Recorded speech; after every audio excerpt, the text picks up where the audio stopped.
ಹಾಗೆ ನೋಡಿ ಆಪರೇಷನ್ ಆಟ ಕೂಡ ಬಹಳ ಜೋರಾಗಿ ನಡೀತಾ ಇದೆ.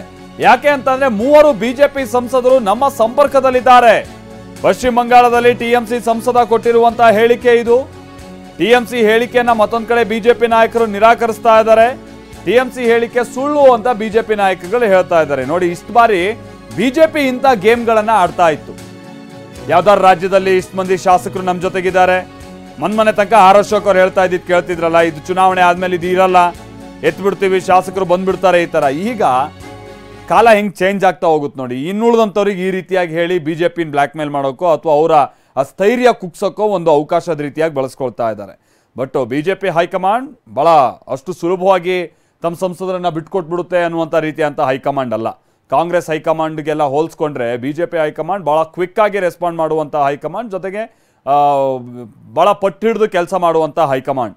ಸೊ ಹಾಗಾಗಿ ಸುಲಭಕ್ಕೆ ಬಿಟ್ಕೊಟ್ಬಿಡ್ತಾರೆ. ಇದರ ನಂತರದ ಪ್ರಶ್ನೆ. ಆದರೆ ಹೇಳಿ ಈ ಥರದೊಂದು ಗುಲ್ಲಪ್ಸೋಕೆ, ಒಂದು ಮನೋಸ್ಥೈರ್ಯ ಕುಗ್ಸೋಕ್ಕೆ ನೋಡಿ ಹೆಂಗೆ ಈ ಸನ್ನಿವೇಶವನ್ನು ಬಳಸ್ಕೊಳ್ತಾ ಇದೆ. ಇಷ್ಟು ವರ್ಷ ಬಿಜೆಪಿ ಈ ಆಟ ಆಡ್ತಾ ಇತ್ತು, ಈಗ ಉಳಿದಂಥ ಪಕ್ಷಗಳು ಬಿಜೆಪಿ ವಿರುದ್ಧವಾಗಿ ಇಂಥ ಆಟ ಆಡ್ತಾ ಇವೆ.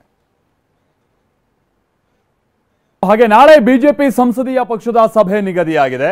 ಚುನಾವಣಾ ಫಲಿತಾಂಶದ ಬಳಿಕ ಮೊದಲ ಬಾರಿಗೆ ಸಭೆಯನ್ನ ಸೇರ್ತಾ ಇರುವಂಥದ್ದು ನಾಳೆ ದೆಹಲಿಯಲ್ಲಿ. ನಾಳೆ ಬೆಳಗ್ಗೆ 11:15ಕ್ಕೆ ಸಭೆ ನಿಗದಿ ಆಗಿದೆ.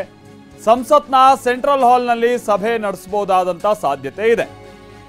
ಸಭೆಯಲ್ಲಿ ಸಚಿವ ಸ್ಥಾನ ಹಂಚಿಕೆ ಕುರಿತು ಕೂಡ ಚರ್ಚೆ ಆಗಬಹುದು. ಇದು ಬಿಜೆಪಿ ಸಂಸದೀಯ ಪಕ್ಷದ ಸಭೆ. ಎನ್ಡಿಎ ನಾಯಕರುಗಳು ಅಥವಾ ಎನ್ಡಿಎ ಅಥವಾ ಮಿತ್ರ ಪಕ್ಷಗಳಿಂದ ಯಾರು ಆಯ್ಕೆ ಆಗಿದ್ದಾರೆ ಸಂಸದರು, ಅವ್ರ ಜೊತೆಗೂ ಒಂದು ಸಭೆ ಇದೆ.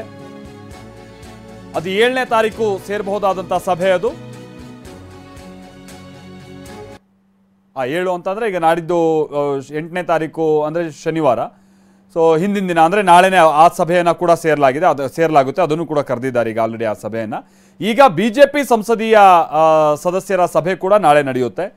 ಪ್ರತಿ 5 ಸಂಸದರಿಗೆ ಒಂದು ಸಚಿವ ಸ್ಥಾನ ನೀಡುವ ಸಾಧ್ಯತೆ ಇದೆ.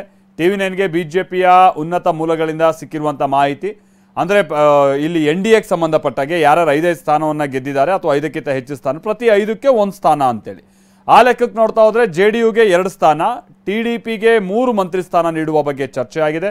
ಏಕನಾಥ್ ಶಿಂದೆ ಶಿವಸೇನೆ ಬಣಕ್ಕೆ 1 ಸಚಿವ ಸ್ಥಾನ ಕೊಡಬಹುದು.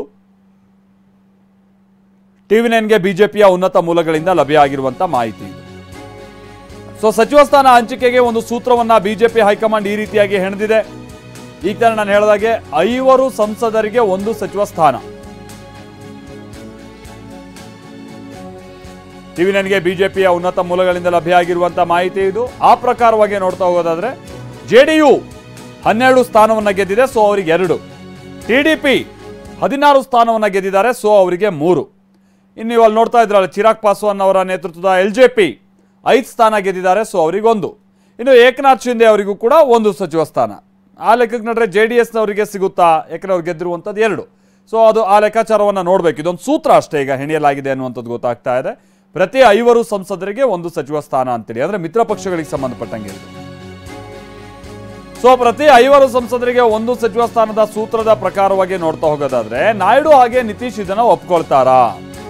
JDU, TDP, ಶಿಂಧೆ ಶಿವಸೇನೆ ಬಣದ ಅಥವಾ ಶಿಂದೆ ಬಣದ ಶಿವಸೇನೆಯ ನಿರ್ಧಾರ ಏನಿರುತ್ತೆ? ಯಾಕಂತ ಅಂದ್ರೆ ಇದೇ ನಾಯಕರುಗಳಿಗೆ ಇಂಡಿ ಒಕ್ಕೂಟ ಇದಕ್ಕಿಂತ ಒಳ್ಳೊಳ್ಳೆ ಆಫರ್ ಅನ್ನ ಕೊಡುವಂತ ಚಾನ್ಸಸ್ ಇದೆ. ಬಟ್ ಈಗ ಅವರು ಒಂದಂತಲ್ಲಿ ಸ್ಪಷ್ಟವಾಗಿ ಹೇಳಿದ್ದಾರೆ, ನಾವು ಸರ್ಕಾರ ರಚನೆ ಮಾಡುವಂತ ನಿಟ್ಟಿನಲ್ಲಿ ಯಾವ ಉದ್ದೇಶ ಕೂಡ ಅವರಲ್ಲಿ ಇದ್ದಂಗಿಲ್ಲ. ಸೊ ಹೀಗಾಗಿ NDAಗೆ ಸರ್ಕಾರ ರಚನೆಗೆ ಒಂದು ಹಂತದಲ್ಲಿ ಬಹಳ ಒಳ್ಳೆ ಅವಕಾಶ ಇದೆ. ಆದರೆ ಮುಂಬರುವಂಥ ದಿನಗಳಲ್ಲೂ ಕೂಡ ಇವರನ್ನು ವಿಶ್ವಾಸದಲ್ಲೇ ಇಟ್ಕೊಳ್ಬೇಕಾದಂಥದ್ದು ಅನಿವಾರ್ಯತೆ ಇರುತ್ತೆ. ಹೀಗಾಗಿ ಬಹಳ ಚೌಕಾಸಿಯನ್ನೆಲ್ಲ ಮಾಡೋದಕ್ಕಂತೂ ಅವಕಾಶ ಇಲ್ಲ. ಆ ಕಾರಣಕ್ಕಾಗಿಯೇ ಬಹಳ ಅಳೆದು ತೂಗಿ ಸಚಿವ ಸ್ಥಾನ ಹಂಚಿಕೆ ಮಾಡಬೇಕಾಗುತ್ತೆ. ಈಗ ಸಿಕ್ಕಿರುವ ಮಾಹಿತಿ ಪ್ರಕಾರವಾಗಿ ಪ್ರತಿ 5 ಸ್ಥಾನಕ್ಕೆ 1 ಸಚಿವ ಸ್ಥಾನ ಕೊಡುವಂಥ ನಿಟ್ಟಿನಲ್ಲಿ ಉದ್ದೇಶಿಸಲಾಗಿದೆ ಅನ್ನುವಂಥದ್ದು ಗೊತ್ತಾಗ್ತಾ ಇದೆ.